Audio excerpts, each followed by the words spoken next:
video series is to share techniques we have learned and use at the Downeast Institute to help clam committees enhance their clam flats affordably and effectively. We'll also share some other methods you might want to use to help with conservation and management. DEI was formed to help sustain Maine's softshell clam resource, and providing seed to towns is only one of the ways we do that. We think getting the right tools into the hands of shellfish committees can help the industry and make sure it is still here for the next generation of clammers in Maine. Future videos that we will produce throughout the year will walk you through all the steps we'll mention today. Growing softshell clams is expensive. I do it for a living every day. I grow them by the millions. And it is much cheaper for me to produce a 1mm clam than a 12mm clam. And you can take advantage of this because you can buy clam seed from the hatchery at a very small size, place it into floating nursery trays or an upweller, downweller, different nursery situation, and grow that seed yourself and probably save a lot of money. If you are a municipal manager and you want to make sound decisions on softshell clam seeding for public stock enhancement, I think this will provide you with an excellent tool in your tool bag. The major components of this process is A, acquiring a lease from the Department of Marine Resources. We would recommend starting with a Limited Purpose Aquaculture, or LPA.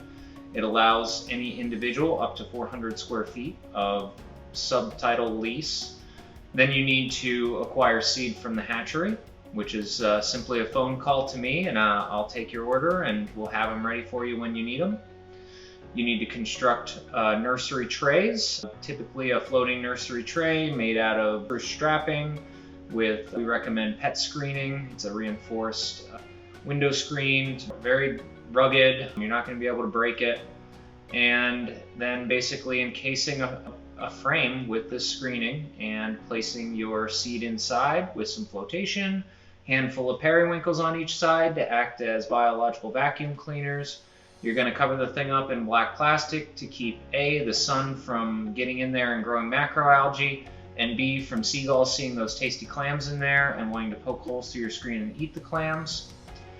And then you deploy the trays. They'll just hang out there all summer and take advantage of the wonderful growing season that we have here in Maine. It's very hands-off during the summer. It will require some regular maintenance, mostly just checking on the screens. They may require a little bit of cleaning, but for the most part, it's pretty hands-off.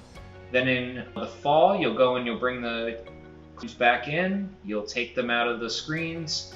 You'll separate them by size, and then you're going to have to put them into some sort of an overwintering scenario.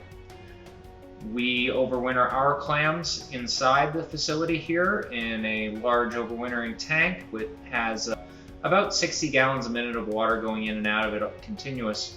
This is probably not going to be your situation, but there are some DIY ways to either make a tank system or to include on your lease an overwintering scenario where you have cages that are suspended off the bottom that will house your clams.